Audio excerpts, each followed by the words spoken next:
Nós vamos então para o nosso estudo do livro Entre a Terra e o Céu, de André Luiz, Psicografia do Chico, e nós vamos estudar o capítulo número 18, Confissão. Nos dois últimos capítulos que nós lemos, ou melhor, nos três últimos capítulos, nós tínhamos ali uma trama muito interessante, que envolvia ali novas personagens, né, que nós até então não conhecíamos. Então nós tínhamos aqui Zulmira, casada então com Amaro, né? Amaro tinha se casado com Odília no primeiro casamento, onde ele teve então, né, os dois filhos. Apareceu um novo personagem para nós, Mário Silva, que era um enfermeiro, e ele sentia uma aversão por Amaro pelo fato de que Zulmira tinha sido noiva de Mário e terminou o noivado e acabou se casando então com Amaro, um homem com maior estabilidade, né, estabilidade financeira, e isso fez com que Mário se tornasse ali um homem amargo, infeliz também. E aí então nós tínhamos, junto com esses três personagens, Leonardo também, que era o avô de Antonina, que estava desencarnado, né, naquele estado de perturbação, de desequilíbrio. E aí então, quando nós lemos esses dois últimos capítulos, nós encontramos o seguinte roteiro. Bom dia, dona Miriam. Leonardo, inicialmente, ele era aquele combatente da Guerra do Paraguai, e ele então se encontrava vinculado a Antonina, que estava encarnada, e vinculado a ela ele procurava, né, o entendimento dessa realidade que ele vivia, porque ele não conseguia encontrar o melhor caminho, né, no plano espiritual. Antonina tinha visitado, né, o filho no plano espiritual, voltado com toda aquela tranquilidade, e aí então, em desdobramento ainda, teve um encontro com Leonardo. Leonardo então se mostrou como sendo um homem apaixonado por ela no passado, quando ela era então uma dançarina. Então eles estavam juntos com promessa de casamento e tudo mais, e aí então Esteves no passado, que era aquele homem também, aquele soldado também, o oficial, ele fez com que os dois se separassem. Então ali foi rompida aquela relação. Dentro dessa situação, nós tivemos então Esteves, que era esse enfermeiro que apareceu. Esse enfermeiro sentia então por Amaro, né, não apenas o fato dele ter separado Zulmira dele, mas ele também sentia algo além.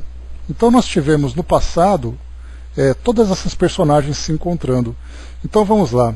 Lola era uma dançarina, ela estava envolvida com Leonardo. Apareceu Esteves, separou os dois. Leonardo então assassinou o Esteves. Esse Esteves, ele também teve, antes disso, uma relação com uma jovem. E essa jovem, então, ela acabou o traindo com Júlio, que era uma outra personagem do passado, e Júlio, então, também foi traído por ela. Só que Júlio, então, ele cometeu suicídio. Primeiro ele tomou aquele veneno e depois ele cometeu o suicídio. E aí, então, nós temos o Júlio do passado como sendo essa criança que morreu afogada, que nós conhecemos. Nós tínhamos então ali Leonardo, junto com Antonina, que tinha essa relação, e também nós tínhamos Zulmira, que era essa mulher do presente, né, que também trazia essa ligação com o passado. Então nós vamos lá. Um pouco confusa, muitas personagens envolvidas, né?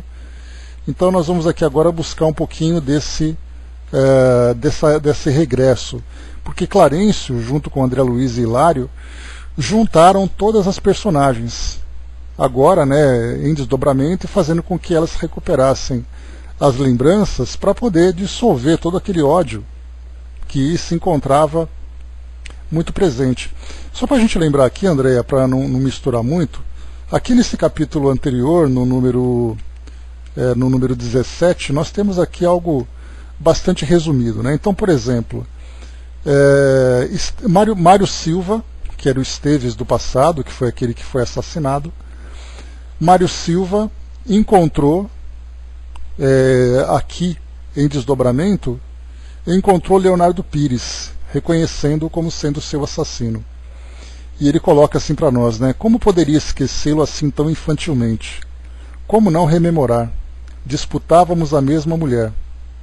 Achávamos-nos em Luque quando conheci a cantora e bailarina admirável Lola Ibaturri. Quem, senão ela, poderia oferecer-me o bálsamo do esquecimento? Então, Esteves do passado, vamos lá para o passado, depois a gente contextualiza aqui no presente. Lá no passado, Esteves, então, tinha se envolvido com uma jovem, lá nas terras do Paraguai, por causa daquela invasão que houve do Paraguai lá em Mato Grosso do Sul. E aí então ela foi levada para o Paraguai, e ali então ela era muito bela, muito bonita, e Esteves acabou se apaixonando por ela, e ela aproveitou essa oportunidade para poder sair de lá e voltar para Mato Grosso, onde eles morariam. Voltaram, fizeram ali, se casaram, construíram ali um lar, então viviam Esteves e essa jovem, a Lila, né? Então, dois jovens apareceram por lá, que era Júlio e Armando, e começaram a se aproximar daquela família e passaram boa parte do tempo junto deles. Até que um dia, então, o Júlio acabou envolvendo Lila, e o Esteves acabou pegando.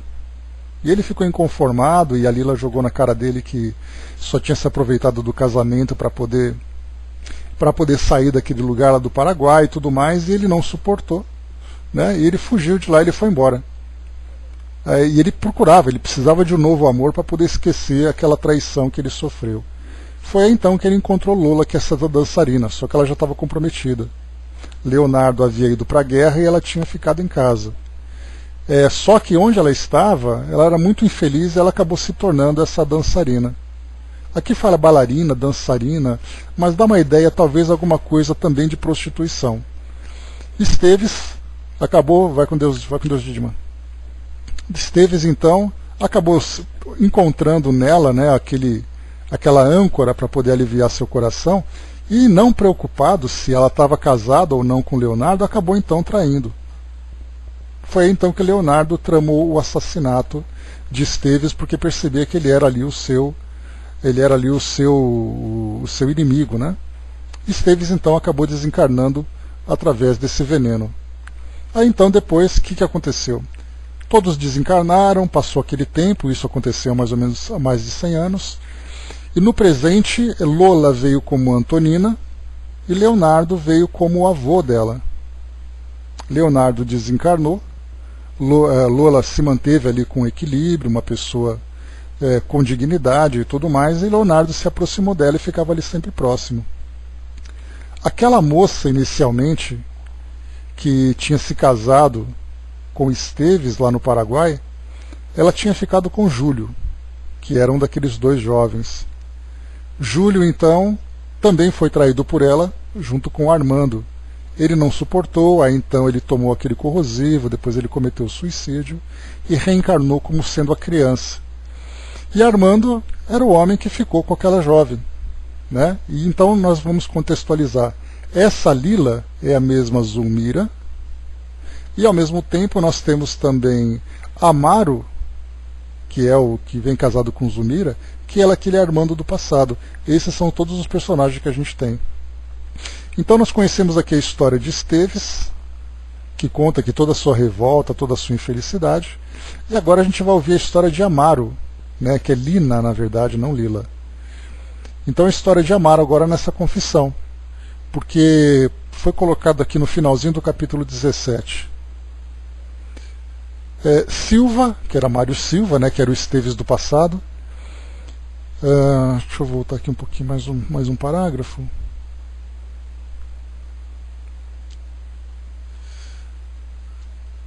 nota que nosso orientador ergueu a voz calmante e considerou generoso. É necessário esquecer o mal, meu amigo. Sem aquela atitude de perdão, recomendada pelo Cristo, seremos viajores perdidos no cipoal das trevas de nós mesmos. Sem amor no coração, não teremos olhos para a luz. Silva dispunha-se a responder, entretanto Amaro fizera ligeiro movimento e mostrou-se-nos singularmente renovado. Seu veículo espiritual parecia haver regredido no tempo. Revelara-se mais leve, mais ágil, e sua face impressionava pelos traços juvenis. Buscou aproximar-se do enfermeiro num gesto natural de cordialidade. Todavia, em lhe observando o rosto metamorfoseado, o antagonista bradou entre o ódio e a angústia: Armando, Armando, pois és tu? Amaro, que hoje detesto, é o mesmo Armando de ontem? Onde me encontro? Enlouqueci, porventura? Instruindo-nos cuidadoso, Clarencio falou rápido. Não precisei despender grande esforço para que a memória de Amaro tornasse ao pretérito. O sofrimento reparador conferiu-lhe à mente a sensibilidade e recursos novos. Bastou-me tocá-lo de leve para que aproveitasse a digressão do antigo companheiro, recuperando as recordações da época em estudo. O esposo de Zulmira procurava estender braços amigos ao adversário que o contemplava, galvanizado de assombro. Contudo, recuando de repente como animal ferido, Mário gritou em desespero: Não, não, não te acerques de mim. Não me provoques, não me provoques. O ministro, no entanto, situando-se entre os dois, pediu comovidamente: Tenhamos calma, respeitemo-nos uns aos outros.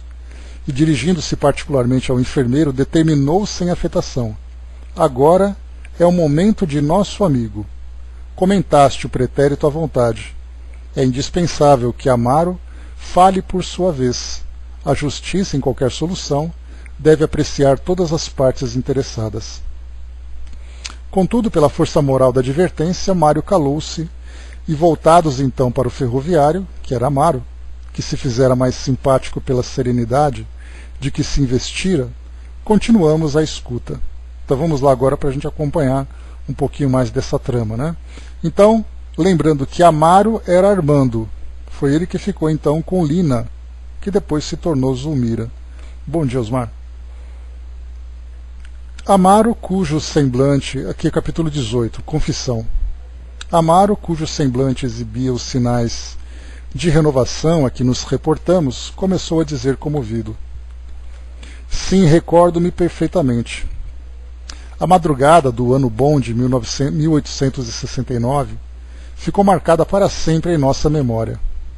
Abordaríamos Assunção, procedendo de Santo Antônio, em angustiosa expectativa.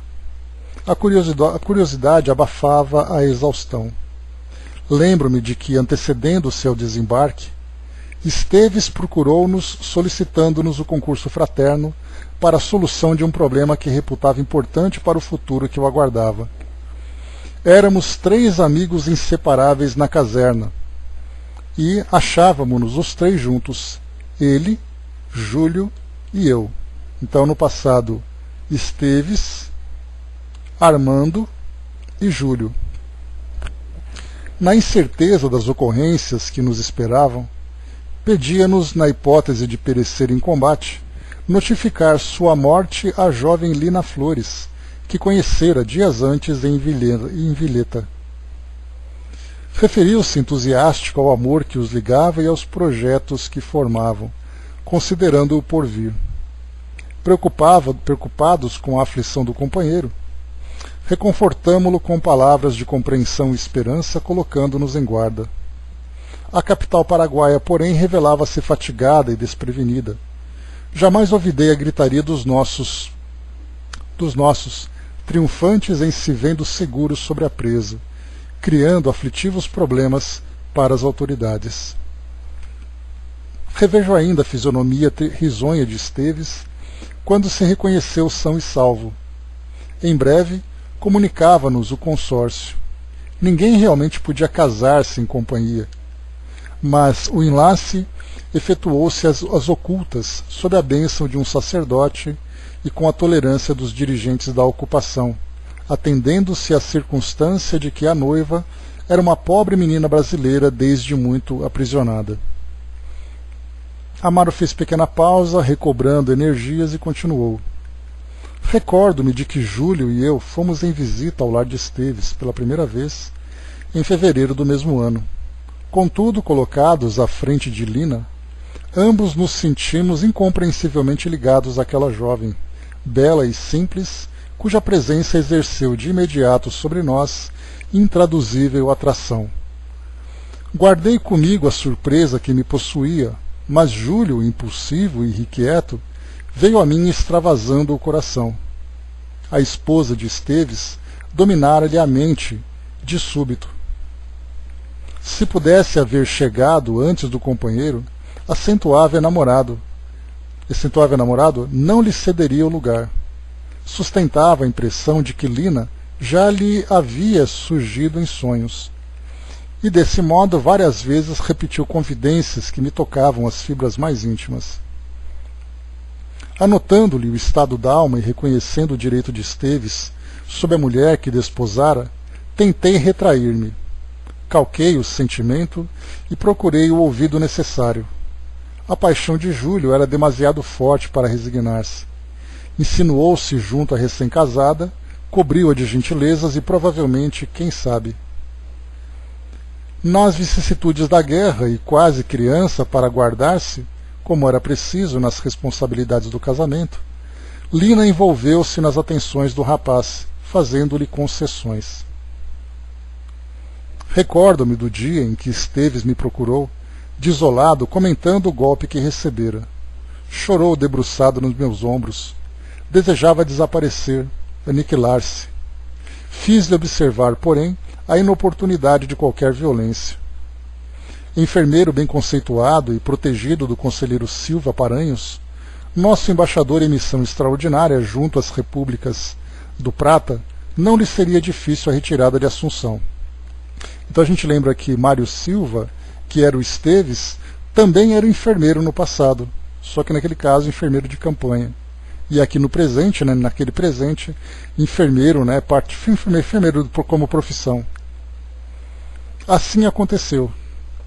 Esteves afastou-se primeiramente rio abaixo, na direção de Vilheta, de onde havia trazido a esposa e onde se achavam retardados alguns camaradas enfermos, aos quais precisaria assistência. Nada mais soube dele, a não ser que havia morrido misteriosamente em Piraju. Então esse misteriosamente já entra Leonardo com o envenenamento dele, Evidenciando enorme padecimento moral diante daquelas evocações, Silva estremeceu e, aproveitando o intervalo que se fizera, bradou agoniado: E a tua participação no infortúnio de minha casa? Quem me convencerá de que também não te achavas de parceria com Júlio na destruição de minha felicidade? Infames! Clarencio, afetuoso, acomodou o enfermeiro irritado, recomendando-lhe esperar a narração até o fim. Amaro não perdera a calma. Assinalou a objurgatória do adversário, fixando triste sorriso, e continuou. Sim, minha confissão deve ser exata e completa. Entendendo que Lina e Júlio se haviam ajustado para a vida comum, tentei distanciar-me. Temia por mim mesmo. Lina, no entanto, como que me registrava a inclinação manifesta. Deitava-me olhares que me recordavam simultaneamente para a alegria e para a dor. Queria aproximar-me e fugir dela ao mesmo tempo. A princípio, tentei evitá-la. Contudo, o afastamento do Marquês de Caxias deixava as tropas com larga provisão de tempo para diversões. Então, só para a gente lembrar, o Marquês de Caxias, depois ele se tornou Duque de Caxias. E como ele não concordava com a escolha de Dom Pedro II para continuar investindo sobre o Paraguai atrás de Solano Lopes, então ele abandonou o exército. Foi aí que entrou então o Conde Dan, que era genro, que era marido da princesa Isabel, que ele assumiu então e mandou depois devassar todo o Paraguai. Então, aqui no caso, o Marquês de Caxias, ele abandonou as tropas, não concordando, e aí então ficou aquele grupo ocioso. E eu me lembro, né, da época de quartel, um ditado que dizia que soldado parado é oficina do diabo, né? Então, nós encontramos exatamente essa situação. Aquele bando de soldado no meio de uma guerra, parado, e aí então começou toda as fantasias, né, e as bagunças que eles mesmos realizavam. Então, ele, na verdade, aqui ele começou a ser assediado por Lina, né? Porque apesar dele não manifestar o sentimento por ela, ela percebia isso, uma pequena quedinha, né? E ela então jogava ali aquele charme sobre ele. Instado talvez pela companheira, pois é, soldado então principalmente, viu, Andréa? Instado talvez pela companheira, Júlio constrangia-me a frequentar-lhe a casa. O jogo alegre e chá saboroso reunia-nos os três noite a noite. Amedrontado ante o sentimento que a moça despertava em meu coração, não somente porque não devia perturbar-lhe a harmonia doméstica, mas também porque possuía uma noiva no Brasil, busquei isolar-me de novo. Reparando, todavia, o assédio de Lina, resolvi exilar-me no trabalho mais intenso e consegui a designação para servir na vigilância noturna do Palacete Resquim, onde a ocupação concentrava todos os assuntos e documentos de interesse de nosso país. Ela, entretanto, não desistiu do propósito de que se animava. Certa noite procurou-me disfarçada de mulher do povo. A sós comigo, confessou-se. Declarava-se atormentada e aflita. Sentia-se amada por Esteves e via-se ardentemente querida por Júlio, mas não pudera interessar-se pela felicidade junto deles, odiando-os por fim. Amaro confiou-se a longa pausa e continuou. Quem poderá explicar os enigmas do coração humano? Quem possuirá bastante visão para surpreender os caminhos da alma? Incapaz de dominar-me, cometi a falta de assumir um compromisso espiritual que não me competia. Lina agarrou-se ao meu afeto com o vigor da era numa construção sem defesa, e foi assim que, em certa manhã de maio, meu companheiro encontrou-nos juntos. Desesperado, Júlio ingeriu grande quantidade de corrosivo, mas amparado suficientemente foi salvo. Debalde, porém, submeteu-se ao tratamento na caserna. Adquiriu estranhos padecimentos da garganta e do esôfago, e não sabendo como suportar as provações físicas e morais, arrastou-se um dia até as águas do Paraguai, supondo encontrar na morte a paz que procurava. Experimentando pesados remorsos, por minha vez perdi a afeição que me algemava à mulher, que nos traíra e infelicitara, e fugi dela. Fugi incorporando-me às tropas que combateriam os derradeiros remanescentes de Solano Lopes na cordilheira. Prometi-lhe a volta, todavia, terminada a luta, tornei à pátria por outros caminhos, decidido a jamais encontrá-la. Amaro, mais comovido, passou a destra pelo rosto e prosseguiu depois de breve pausa. 10 anos correram apressados. Novamente no Rio, casei-me e fui feliz. Numa noite de chuva forte, minha esposa e eu tornávamos do teatro quando os cavalos em disparadas colheram pobre mulher embriagada na via pública. O cocheiro sofreou os animais e desci para socorrê-la. E enquanto minha companheira continuava o trajeto para casa, procurei internar a mísera criatura para assistência imediata. Guardas e populares auxiliaram minha empresa, mas com inesquecível assombro, quando a mulher foi recolhida ao leito, de ventre rasgado a esvair-se em sangue, nela identifiquei Lina Flores. Por 2 dias lutou contra a morte. A infeliz reconheceu-me, relacionou as desditas que atravessara desde que se viu sozinha no Paraguai.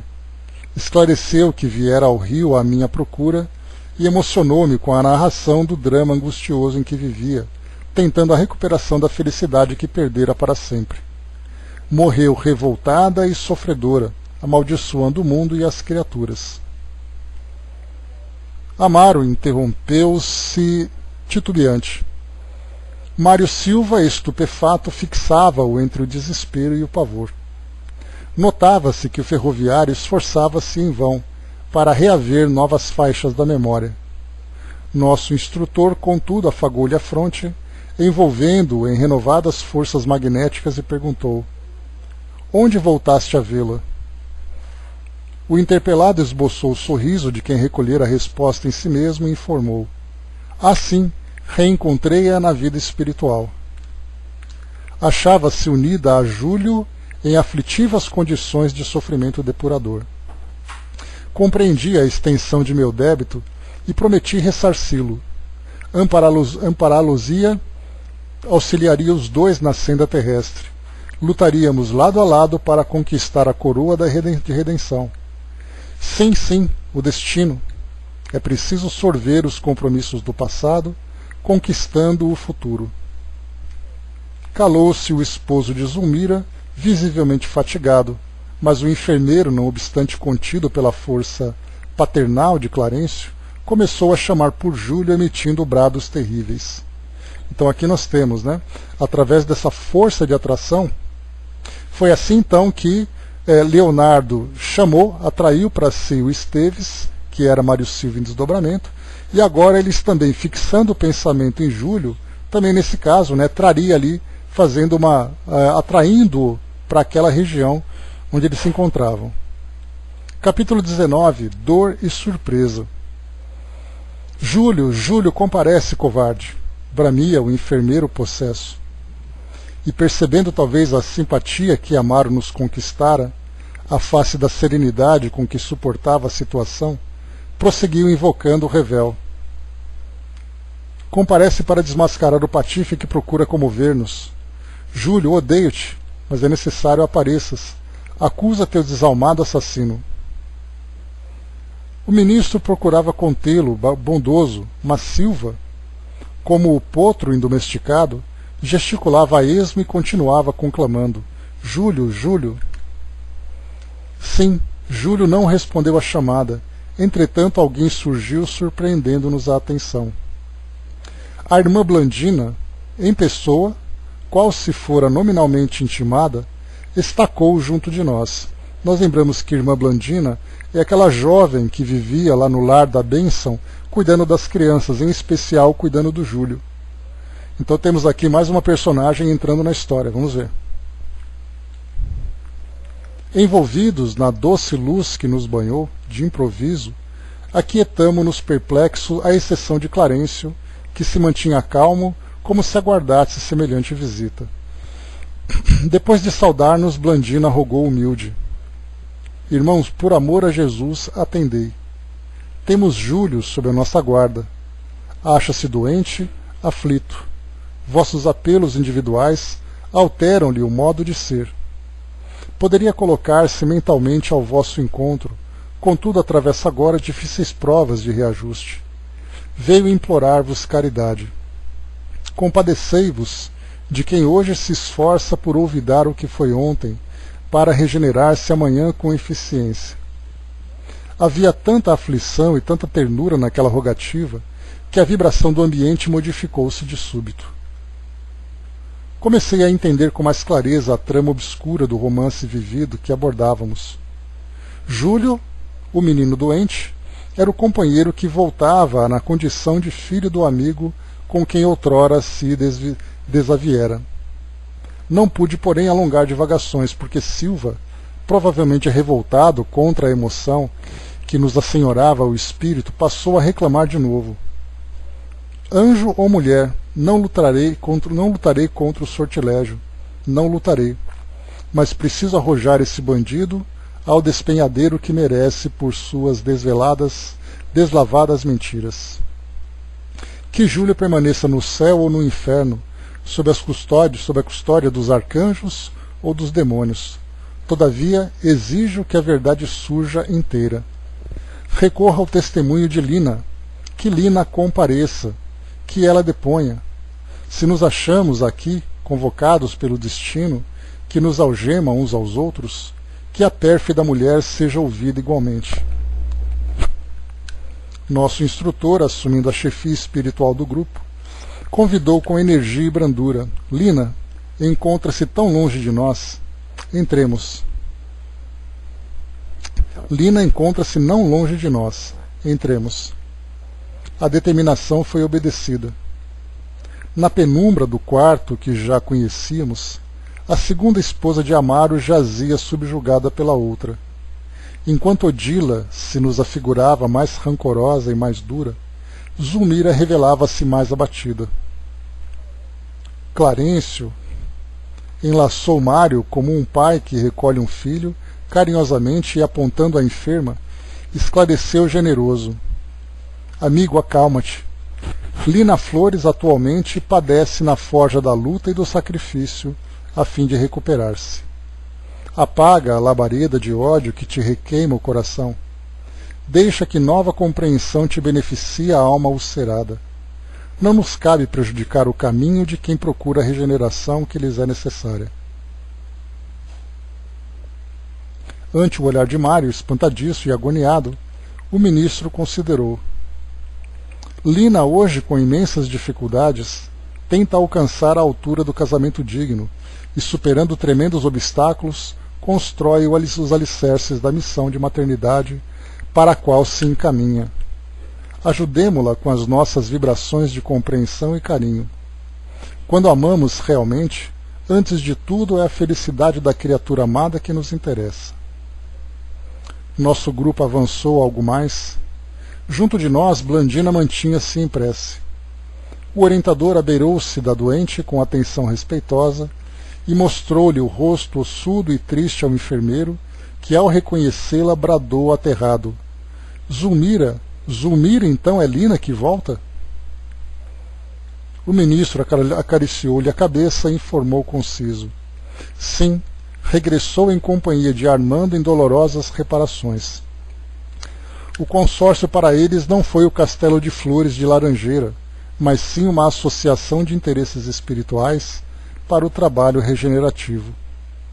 Armando em luta no plano da vida real para reerguer-se, aceitou o compromisso de reconduzi-la à dignidade feminina, amparando-lhe as angústias silenciosas.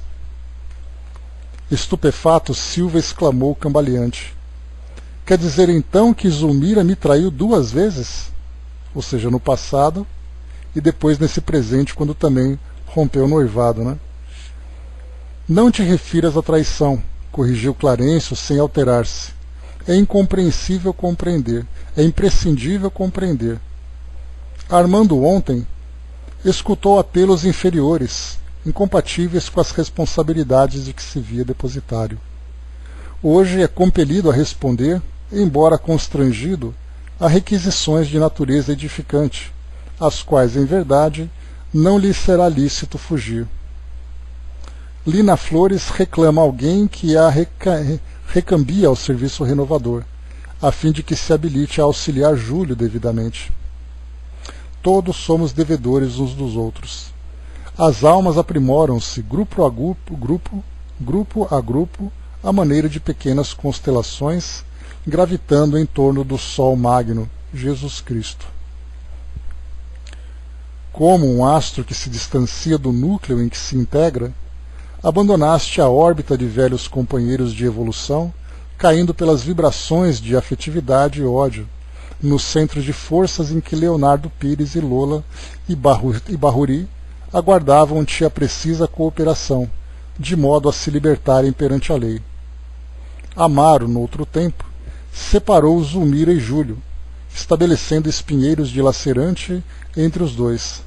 Agora cabe-lhe reuni-los no carinho familiar, para que na posição de mãe e filho se reajustem na afeição santificadora. Antigamente isolaste Leonardo da afetuosa assistência de Lola, criando embaraços asfixiantes à própria marcha.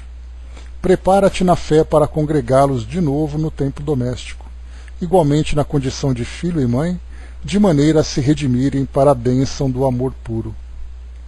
Nossas ações são pesadas na justiça divina. Não podemos enganar o Supremo Senhor de nossos Não podemos enganar o Supremo Senhor. Nossos débitos, por isso mesmo, devem ser resgatados ceitil por ceitil. Aqui, antes de nós continuarmos, quando havia, quando nós vimos essa afeição quase que incontrolável entre Júlio e Armando com Lina, dá para a gente imaginar também uma relação do passado que eles tiveram, não apenas uma relação naquele presente durante a guerra. Quando nós estudamos na doutrina sobre afeição e simpatia entre os espíritos, nós temos também atrações que acabam sendo observadas, que elas chegam de um modo bastante negativo, bastante destrutivo.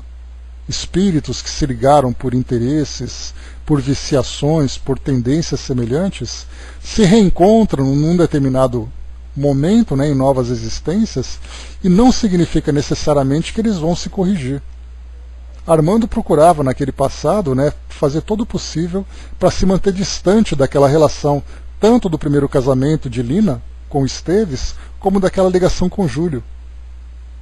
Mas algo muito mais forte que ele, aquela tendência, aquela afeição que ele sentia por Lina, era muito mais forte do que ele podia controlar. Então, na verdade, nós vimos ali que ele se esforçou, mas não foi suficiente, ele acabou falhando. Então todos ali estavam vinculados num triângulo amoroso ali, triângulo não, num quadrado amoroso, porque eram 3 homens envolvidos com aquela mesma mulher. E essa relação a gente vai percebendo que ela vai se desenrolando no passado, até chegar nesse momento em que eles se encontram e agora mudando a relação.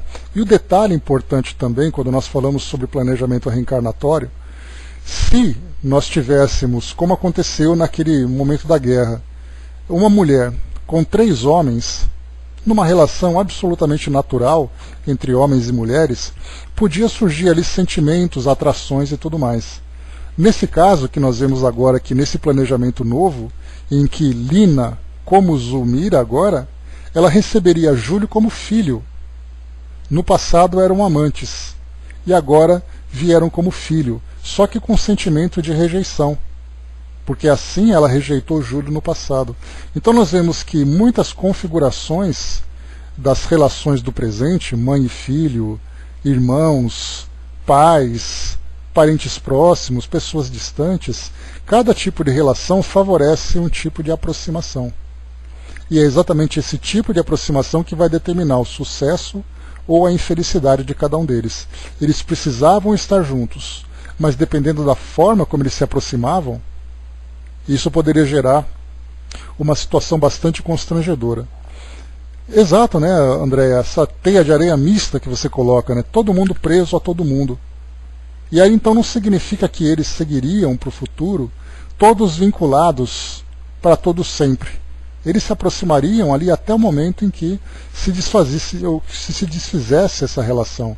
Aí eles poderiam depois do futuro continuar juntos ou não, agora por opção, e não por essa atração. E nós vimos um detalhe também, se nesse passado Lina e Júlio tiveram uma relação bastante perturbada, e que depois ela acabou desprezando Júlio para ficar com Armando, nessa relação futura, Zulmira tinha como enteado o próprio Júlio, que ela também desprezava. Tanto é assim que ela criou uma situação em que o garoto acabou desencarnando afogado. Então esse mesmo sentimento de rejeição do passado se manteve presente de novo. Qual a melhor forma então de aproximar esses espíritos? Fazendo com que agora Júlio reencarnasse através dela, porque aí então o sentimento materno se tornaria mais forte. Mas também, tem aquele detalhe que eu comentei com vocês, não significa necessariamente que nessa nova relação eles terão também uma relação saudável. Trazendo isso para a nossa realidade, nós temos muitas vezes em atendimentos fraternos pessoas que nos escrevem ou pessoas que comparecem em casas espíritas para tentar entender uma relação difícil que eles possuem dentro de casa.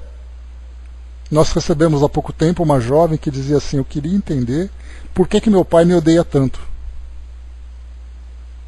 Ou então uma pessoa que diz: eu não consigo ter uma relação saudável com meu filho, tudo que eu olho para ele eu acabo implicando, e a própria mãe nesse caso acaba revelando isso. Ela implica com o filho de graça, ela não sabe por quê, sabe simplesmente que sente essa antipatia sem poder descrever. Então, nessa relação que se prepara agora nessa nova encarnação, em que Júlio, como garoto agora, nessa nova personalidade, vai reencarnar como filho de Zulmira, é mais uma tentativa que esses espíritos têm de se reajustarem com o passado. Então aquela atração forte que todos eles sentiam, certamente era algo vinculado a existências anteriores também. Então nós podemos aí contar 3, 4 encarnações em que esses espíritos estavam se aproximando, falhando, se aproximando de novo e falhando, e agora todos eles de novo nessa mesma situação. Só que agora com uma nova tentativa, com um novo tipo de planejamento. A ligeira preleção trouxera-nos enorme proveito. Antes de continuar, Conan, bom dia. A André colocou, por isso é que lá atrás ele falou que Júlio era suicida, mas não disse como. Ele ingeriu veneno e depois se matou realmente, né? Que foi quando trouxe para nós, né? Nossa, que pobre coitado, ele cometeu isso, cometeu aquilo. Agora a gente consegue entender quais são as causas. Porque inicialmente ele cometeu o erro de ter se aproximado de Lina para que contra, né? Seria ali traindo a confiança de Esteves, que tinha um casamento verdadeiro, que tinha ali um sentimento sincero, mas Lina, que parecia ser ali o foco do desequilíbrio de todos eles. Não justifica, porque todos eles tinham livre-arbítrio de dizer não, de se afastarem e continuarem ali, respeitando a relação do amigo, mas ela, nesse caso, acabaria provocando todas essas situações. Júlio também, nesse caso, acabou assediando-a, envolvendo-a, né, com ideias, com promessas e coisa e tal.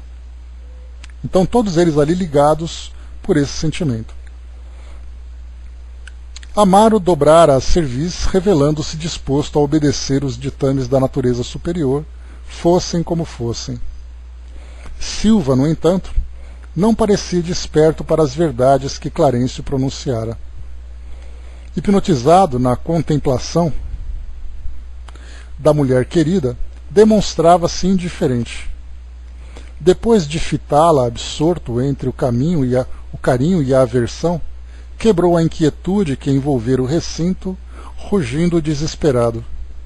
Não posso modificar-me, desgraçado de mim. Odiarei a infame que voltou. Somente a vingança me convém, não quero perdoar. Novamente enraivecido e inquieto, como fera solta, erguia os punhos cerrados contra a desditosa mulher que jazia no leito, em lastimável prostração. Seu veículo espiritual rodeava-se agora de um halo cinzento escuro que despendia raios desagradáveis e perturbantes. Ou seja, né, nesse caso aqui, Mário, se ele pudesse, se ele fosse um desencarnado, certamente ele se tornaria mais um obsessor nessa história. Nosso orientador libertou-o da influência magnética com que lhe tolhia as energias. Tão logo se reconheceu sem o controle que lhe sofreava os movimentos, Silva retrocedeu exclamando: não suporto mais, e correu para o seio da noite. Clarencio recomendou-nos seguir-lhe o passo, enquanto prestaria assistência ao ferroviário e à esposa, em colaboração com Blandina. O enfermeiro, de certo, informou o ministro prestimoso, retomaria o corpo denso em aflitivas condições de saúde. Passes anestesiantes deviam favorecê-lo. Não podia lembrar a experiência grave daquela hora. A aventura provocada pela insistência mental dele mesmo era suscetível de perigosas consequências. Aqui então ele começa a falar sobre a monoideia, como lembra Joana de Ângeles, ou a auto-obsessão. Então ele ficaria guardando a impressão daquele encontro e também tendo ali a impressão daquelas memórias, daquelas lembranças, fazendo com que ele se prejudicasse cada vez mais. Num átimo, Hilário e eu achamo-nos ao lado de Silva, que aderia ao envoltório de carne com o automatismo da molécula de ferro atraída pelo ímã. Examinamo-lo atentamente. O peito arfava-lhe sibilante, o coração acusava-se desgovernado sob o império de insopitável arritmia. De imediato entramos em ação, sossegando-lhe o campo mental quanto possível através de sedativos magnéticos. Ainda assim, apesar dos passes, pelos quais foi completamente envolvido de energias revigoradoras, o moço acordou agoniado, hesitante e trêmulo, como se estivesse fugindo de medonhas tempestades no mundo íntimo. Semi-inconsciente, despendeu vários minutos para identificar-se. O pensamento surgia-lhe atormentado, nebuloso. Então, antes de continuar, quando Antonina, aquela que visitou o filho, no plano espiritual, encontrou com Leonardo e teve ali as lembranças do passado despertando na consciência dela, e ela se viu então culpada nesse caso, quando ela voltou para o corpo físico, André Luiz e Hilário demoraram quase 2 horas para fazer com que ela se acalmasse e se envolvesse novamente, de um modo agora tranquilo, no corpo físico. Então, se na primeira viagem ela voltou toda feliz com a visita ao filho, agora, no segundo encontro, ela sofreu uma tremenda perturbação. O pensamento surgia-lhe atormentado, nebuloso. Tentou locomover-se, mas não conseguiu. Sentia-se chumbado à cama, quase na situação de um cadáver repentinamente desperto. Olha só aqui uma coisa parecida, uma situação parecida com a paralisia do sono, em que muitas vezes o espírito, então, em emancipação, volta e não consegue se controlar o seu corpo adequadamente. Então sente aquela paralisia, aquela aflição toda. Buscou alinhar recordações, contudo não pôde. Sabia tão somente que atravessara grande pesadelo cujas dimensões lhe não cabiam na memória. Suarento, aflito, sentia-se morrer. Instintivamente orou, suplicando a proteção divina. Bastou essa atitude da alma para ligar-se com mais facilidade aos fluidos restauradores que lhe administrávamos. Pouco a pouco readquiriu os movimentos livres e levantou-se ingerindo uma pílula calmante. André colocou, da maneira que acordamos, podemos imaginar por onde andamos, estou cada vez mais preocupado. Pois é. Então, por isso, como lembra o Chico, o sono é o envelope, o selo é a prece. Então, importante a gente selar bem o nosso envelope para ter um bom destino. Amedrontado, sentou-se no leito e, mergulhando a cabeça nas mãos, falou sem palavras para si consigo. Estou evidentemente conturbado. Amanhã consultarei um psiquiatra. É a minha única solução. Sim, concordei comigo mesmo. O ódio gera a loucura. Quem se debate contra o bem, cai nas garras da perturbação e da morte. Com semelhante raciocínio afastei-me. Clarencio aguardava-nos. Era preciso continuar a lição. Então vamos em frente aqui.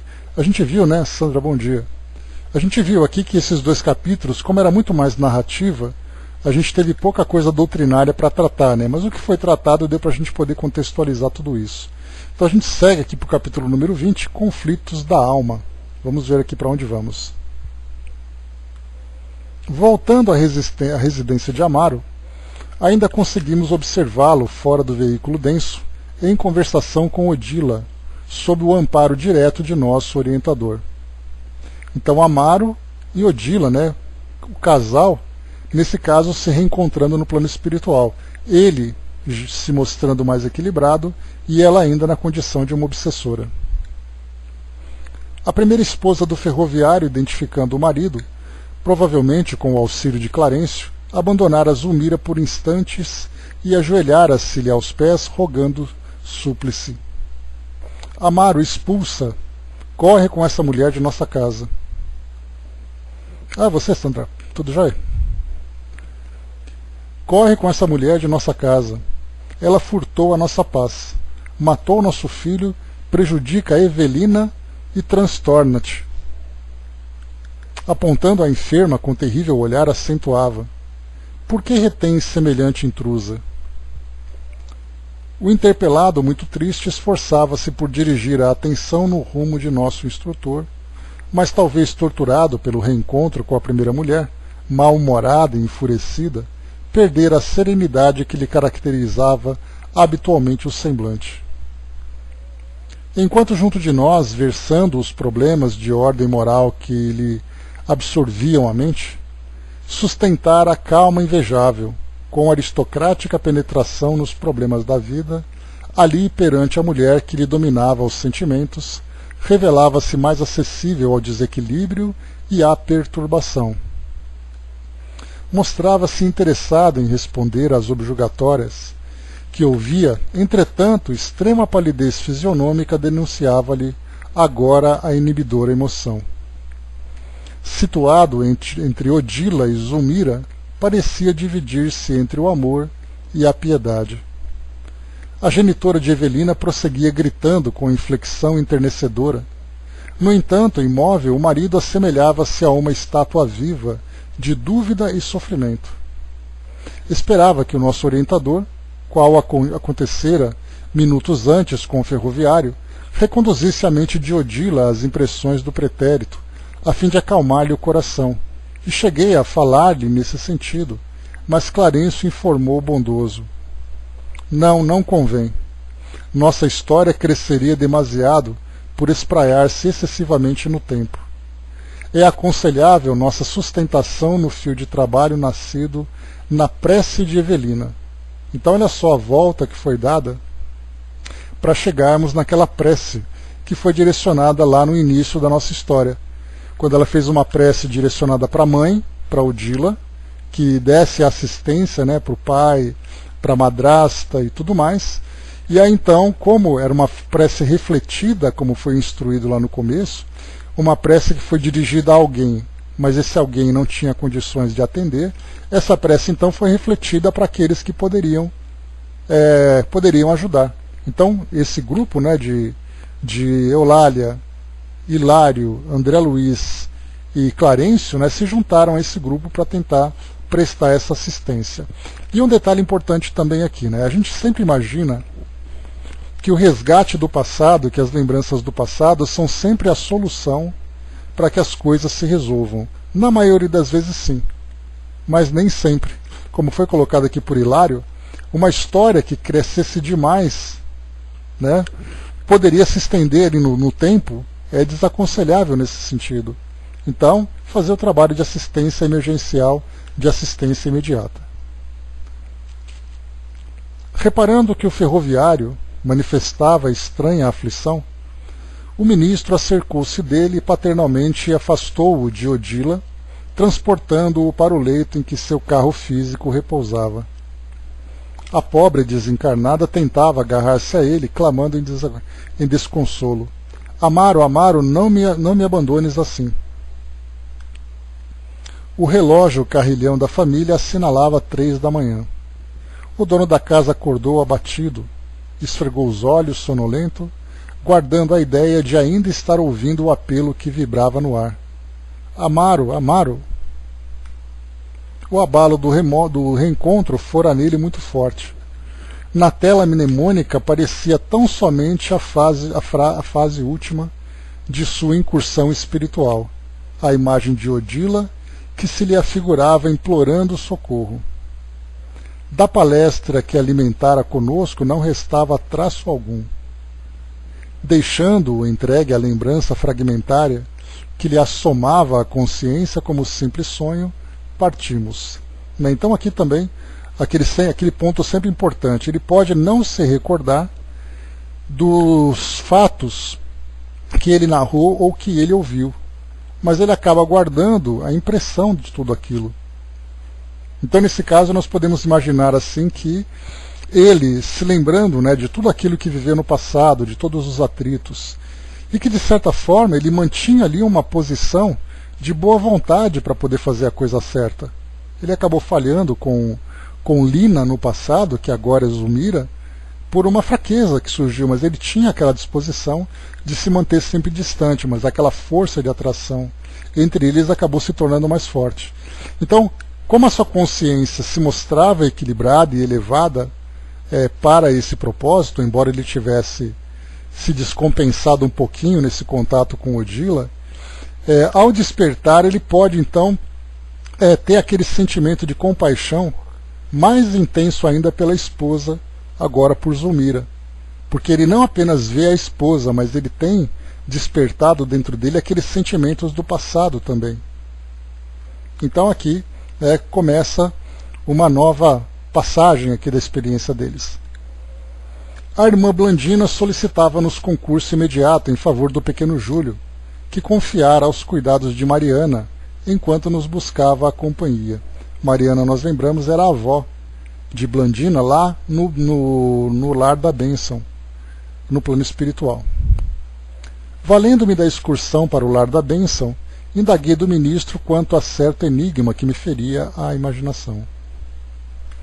Esteves, ao tempo da Guerra do Paraguai, sofrera tanto quanto Júlio o suplício do veneno. Por que surgiram em ambos efeitos tão díspares? Em ambos efeitos tão díspares. Então a gente lembra, né, que Júlio ele tomou o corrosivo e depois ele cometeu o suicídio. Aqui é fácil da gente avaliar. Os dois foram então envenenados. Júlio tomou o veneno e depois cometeu o suicídio. Esteves foi envenenado. Então nós vemos dois casos que tiveram causas semelhantes e também finais semelhantes, embora Júlio não tenha desencarnado por causa do envenenamento, mas por causa do suicídio, do afogamento. Mas o que nós vemos aqui, daquilo que nós já estudamos, é que nós somos então avaliados, julgados, segundo as nossas intenções. Um cometeu suicídio, o outro foi assassinado. Então, de imediato, nós já vemos ali que a intenção dos dois é diferente. E aquele que opta pelo suicídio, pela autodestruição, sofre com muito mais intensidade as repercussões da escolha que fez. Mas vamos aqui então para a explicação do irmão Clarencio. Então, de novo, Esteves, ao tempo da Guerra do Paraguai, sofrera tanto quanto Júlio o suplício do veneno. Por que surgiram em ambos efeitos tão díspares? O menino ainda trazia a garganta doente, ao passo que o enfermeiro, vitimado por Leonardo, não parecia haver conhecido qualquer consequência mais grave. Clarencio, sorrindo, explicou afetuoso: não tomaste em consideração o exame das causas. Esteves foi envenenado, enquanto Júlio se envenenou. Há muita diferença. O suicídio acarreta vasto complexo de culpa. A fixação mental do remorso opera inapreciáveis desequilíbrios no corpo espiritual. O mal como se lhe instala nos recessos da consciência, que o arquiteta e concretiza. Vimos Leonardo Pires com a imagem de Esteves atormentando-lhe a imaginação. E observamos Júlio, enfermo até agora, em consequência de erros deliberados aos quais se entregou há quase 80 anos. O pensamento que desencadeia o mal encarcera-se nos resultados dele, porque sofre fatalmente os choques de retorno no veículo em que se manifesta. Então vemos aqui, a culpa e um assassinato. No caso de Esteves, que morreu assassinado, ele não tinha qualquer intenção de cometer esse ato, e tampouco também ele aguardou, ele absorveu os efeitos psíquicos desse assassinato. Ele poderia, se tomado de uma revolta muito grande, se ele se tornasse ali um obsessor daquele que, no caso de Leonardo e tal, ele podia guardar essas lembranças, e ele sentiu o efeito pelo fato de concentrar a sua atenção no ato em si. Mas não, o assassinato dele, a desencarnação, foi parte de um processo em que outras emoções, outras ideias estavam envolvidas. E continua. E à frente das silenciosas reflexões que me absorviam, acrescentou: é natural que assim seja. Atingíramos a graciosa residência de Blandina. Entramos. O choro de Júlio infundia compaixão. Após saudarmos a devotada Mariana, que o assistia com desvelo maternal, o ministro examinou-o e notificou à irmã Blandina algo inquieta. Estejamos tranquilos. Espero conduzi-lo à reencarnação em breves dias.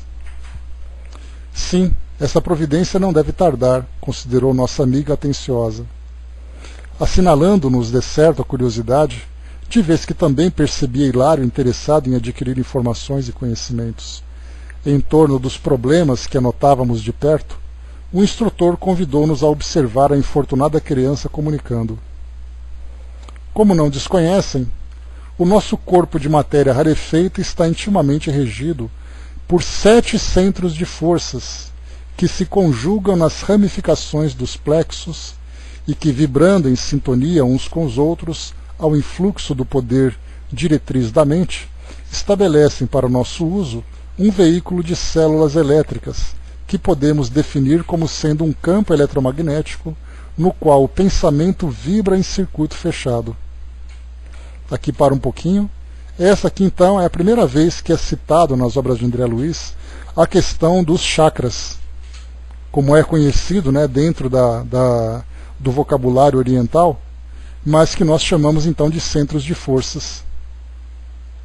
Então, mais uma vez, regido por 7 centros de forças que se conjugam nas ramificações dos plexos e que, vibrando em sintonia uns com os outros, ao influxo do poder diretriz da mente, estabelecem para nosso uso um veículo de células elétricas, que podemos definir como sendo um campo eletromagnético no qual o pensamento vibra em circuito fechado. Então, olha só que interessante, começamos agora a analisar o corpo perispiritual por uma outra perspectiva agora. Não apenas simplesmente um amontoado de fluidos que toma forma, mas fluidos, esse corpo fluídico, que também tem centros de forças que irradiam energias e vibrações dentro de um circuito fechado, tudo isso condicionado pelo pensamento. Então é o caso quando nós começamos a estudar, por exemplo, o trabalho de passes. Não basta apenas a aplicação de fluidos, né, no caso de passes magnéticos, concentrados dentro desses centros de força. Há a necessidade também do paciente modificar o seu pensamento, porque a aplicação do passe é um auxílio externo que ajuda na harmonização, mas o pensamento é a força motriz interna que ela precisa ser modificada, porque cada vez que você harmoniza um centro de força e o pensamento vai desequilibrando, teria que fazer aquele tratamento constante apenas para trabalhar esses fluidos, trabalhar essas vibrações. E o indivíduo, por si só, ele acaba não se curando. Por isso, então, quando alguém é encaminhado para tratamento num centro espírita, nós encontramos, então, orientação do passe, orientação do evangelho, orientação de trabalhos caritativos, para que possa fazer com que a pessoa modifique o seu modo de pensar. A assistência psicológica, quando necessário. Porque se o indivíduo não se renova, o seu corpo perispiritual vai estar em constante influência negativa desses desequilíbrios que ele está vivenciando. André colocou, né, quem dá e principalmente quem toma, isso é o mais difícil, porque as pessoas que tomam o passe não sabem e não entendem. É natural que elas não saibam e não entendam, Andréa. Né, o importante é que os centros espíritas esclareçam essas pessoas. Não apenas encaminham, vai lá, vem aqui durante uma semana assistir palestra, faz aqui o evangelho que tudo resolve. Está passando uma receita pronta para ela, sem que ela tenha consciência do que aquilo vai proporcionar. E tem que despertar nela a responsabilidade para a sua autocura. Nós tínhamos, né, no CELD, durante muito tempo, o trabalho de autocura, em que todas as palestras eram voltadas exatamente para esse esclarecimento da pessoa se ver ali como agente, como protagonista da própria cura, e não esperar que outros tratamentos venham para poder minimizar. E aí então nós falamos de tratamentos médicos, tratamentos psicológicos, tratamentos fluídicos, tudo isso é força exterior, tudo isso é força externa. Mas é o indivíduo que precisa ser trabalhado primeiramente. Vamos em frente, que isso aqui é importante. Nossa posição mental determina o peso específico de nosso envoltório espiritual e, consequentemente, o habitat que lhe compete. Mero problema de padrão vibratório.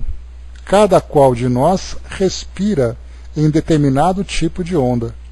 Quanto mais primitiva se revela a condição da mente, mais fraco é o influxo vibratório do pensamento, induzindo a compulsória aglutinação do ser às regiões da consciência embrionária ou torturada, onde se reúnem as vidas inferiores que lhes são afins. Então ele começa a falar também aqui sobre a afinidade dos seres no plano espiritual, que eles vão se atraindo naturalmente de acordo com o padrão vibratório. Por isso, então, essas comunidades no plano espiritual vão sendo, então, formadas exatamente por essa lei de afinidade. O crescimento do influxo mental no veículo eletromagnético em que nos movemos, após abandonar o corpo terrestre, está na medida da experiência adquirida e arquivada em nosso próprio espírito.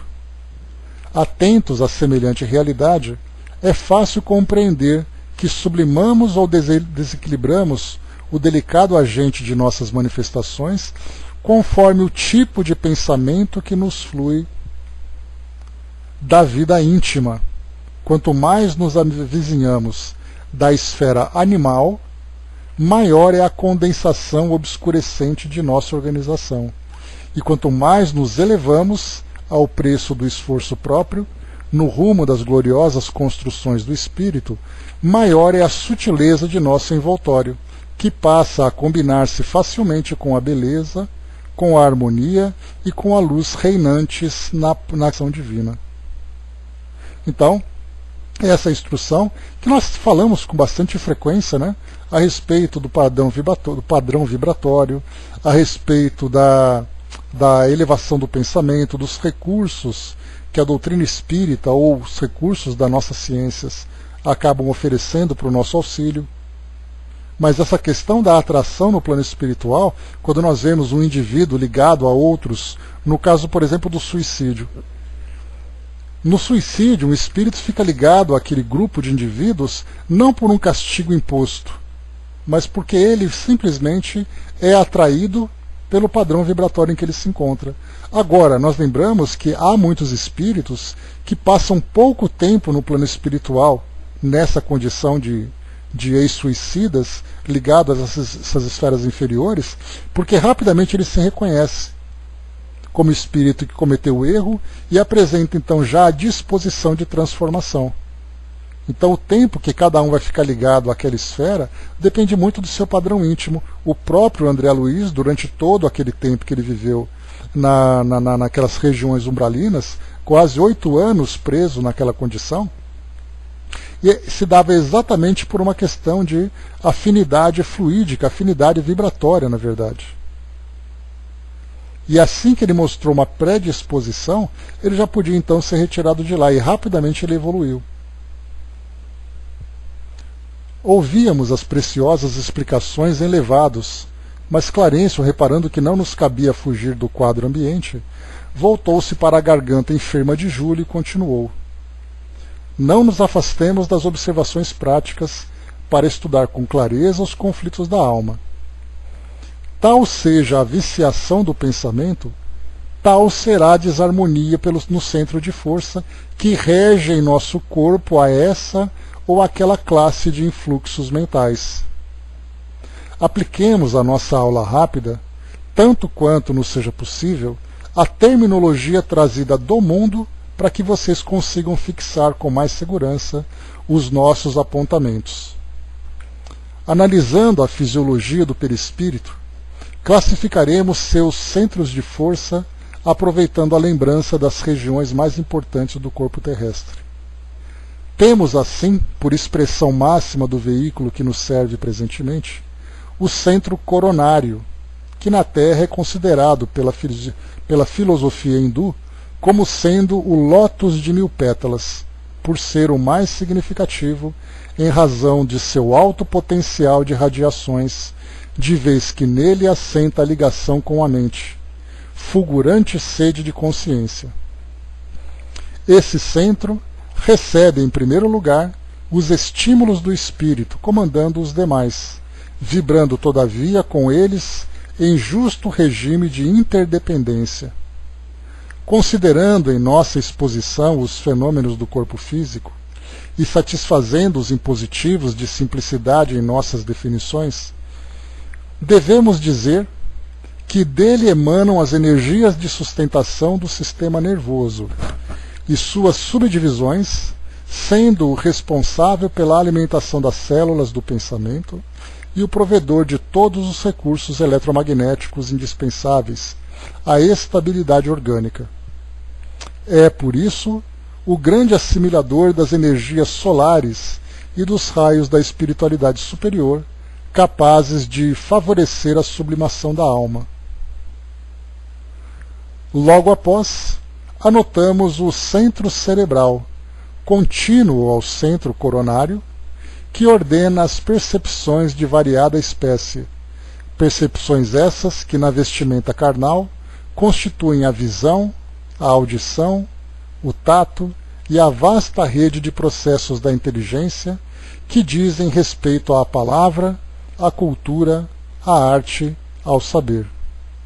É no centro cerebral que possuímos o comando do núcleo endocrínico, referente aos poderes psíquicos. Em seguida, temos o centro laríngeo, que preside aos fenômenos vocais, inclusive as atividades do timo, da tireoide e das paratireoides. Logo, identificamos o centro cardíaco, que sustenta os serviços da emoção e do equilíbrio geral. Prosseguindo em nossas observações, assinalamos o centro esplênico, que, no corpo denso, está sediado no baço, regulando a distribuição e a circulação adequada dos recursos vitais em todos os escaninhos do veículo de que nos servimos. Continuando, identificamos o centro gástrico, que se responsabiliza pela penetração de alimentos e fluidos em nossa organização. E, por fim, temos o centro genésico, em que se localiza o santuário do sexo como templo modelador de nós, de formas e estímulos. Então, antes de continuarmos, né? Pois é, Sandra, no idioma hindu, nós temos chakras como sendo esses centros de força. Então nós temos, da mesma forma que a ideia de karmas e dharmas estão ligados à lei de causa e efeito, chakras estão ligados ao centro de força. Então é uma questão de palavras, há centros espíritas, há grupos de estudos, né, que estudam como sendo chakras, outros preferem centros de força, mas de qualquer forma todos eles aí se tornam a mesma coisa, né? Então o coronário lembra da coroa. O frontal, também chamado de cerebral, vocês devem conhecer como frontal. Então tem o coronário em cima da cabeça, frontal aqui no meio da testa, o laríngeo na garganta, o cardíaco na altura do coração, o esplênico do lado do baço, que seria aqui na barriga, assim para o lado esquerdo, e depois nós temos o gástrico aqui no meio, né? E na região do estômago, e o genésico na região ali das regiões púbicas.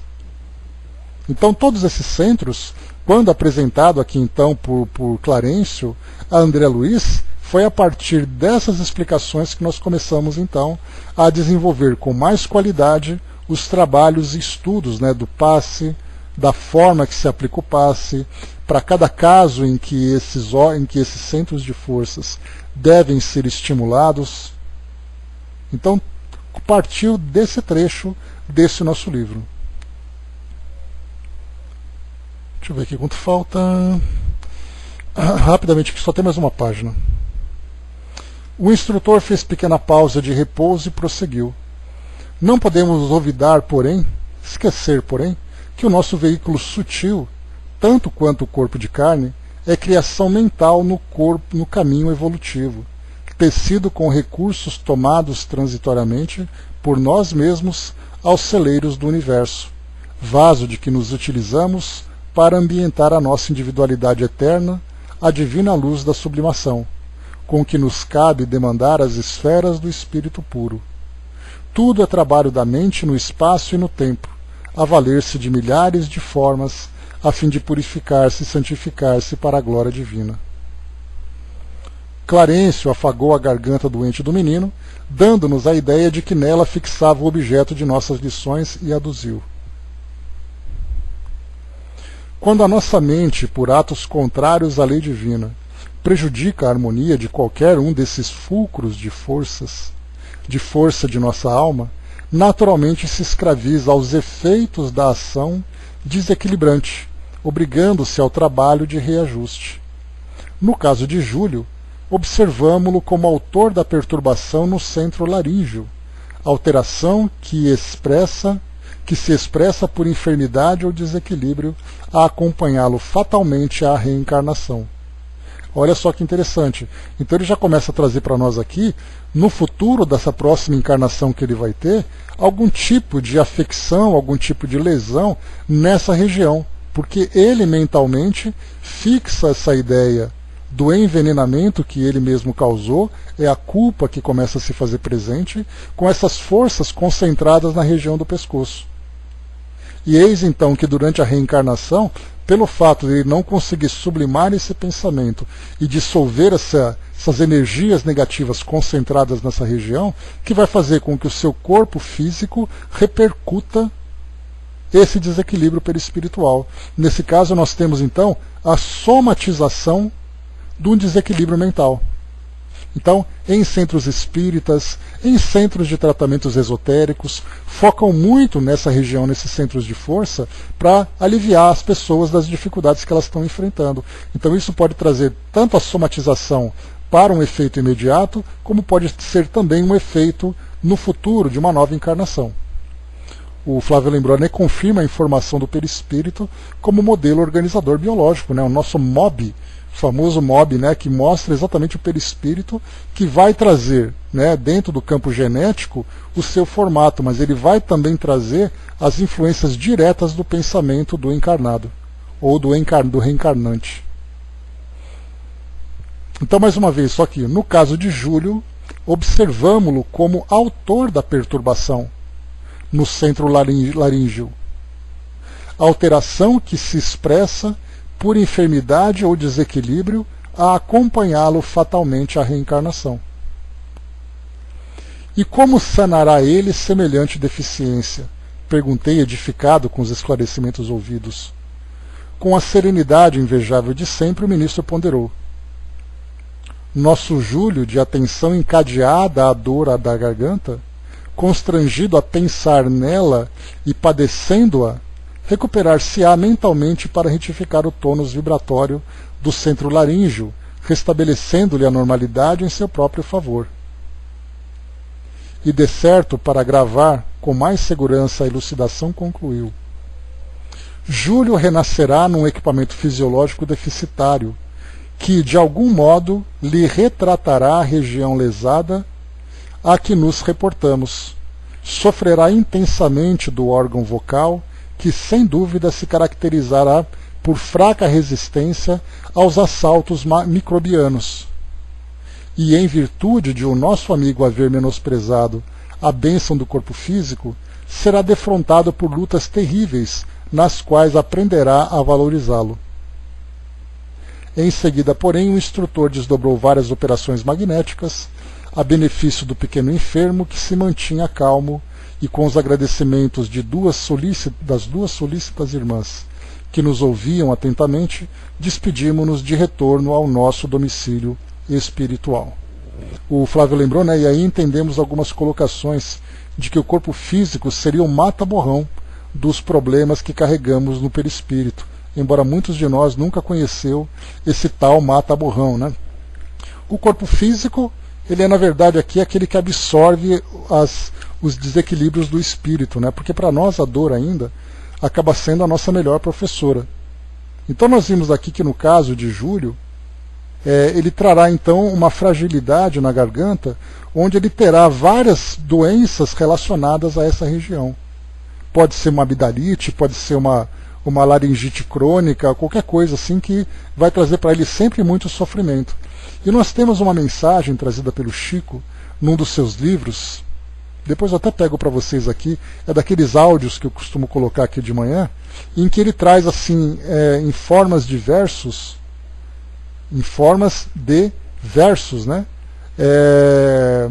Situações de pessoas, né, de espíritos, que no passado cometeram tal ato e no presente, na reencarnação, trazem o efeito daquele ato.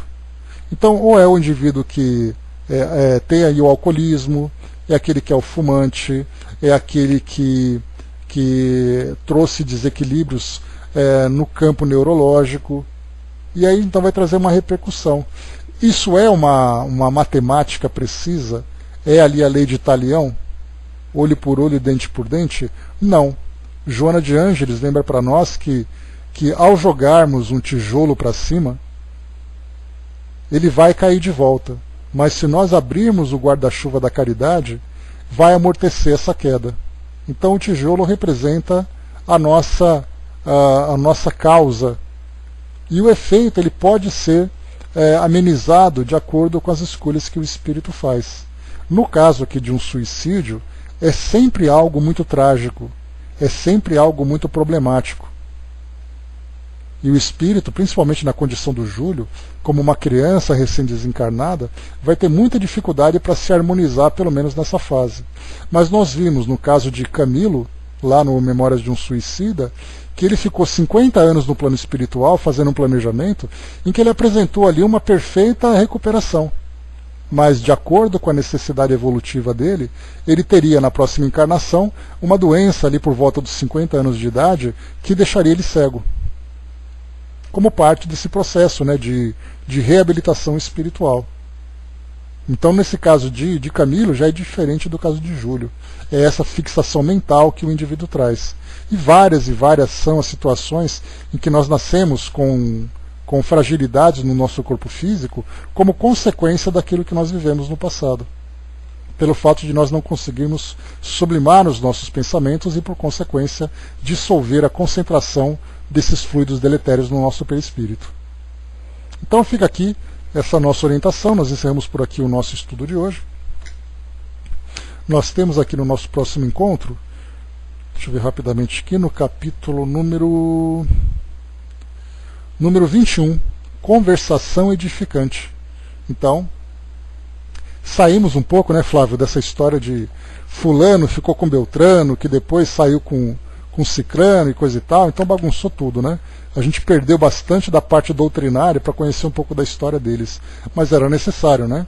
Agora a gente já começa a entrar na parte mais técnica do livro, que é aquela parte que a gente realmente mais gosta, né? Então, vem aqui essa parte importante, né, da sequência aqui, do desenvolvimento de Júlio, aprendendo um pouco mais sobre essa questão dos centros de força.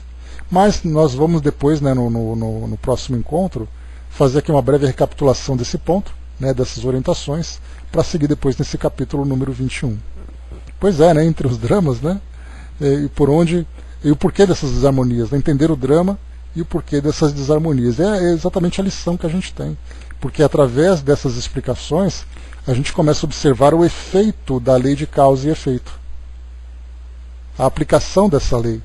Porque não é simplesmente o indivíduo veio assim porque ele estava desequilibrado, mas por que ele estava desequilibrado? E agora a gente consegue entender essa trama envolvendo tanta gente durante tanto tempo também. André colocou muitas e muitas informações, temos que estudar, né? Pois é. A Chaconete colocou, né? Estudamos e pouco sabemos, né? O importante é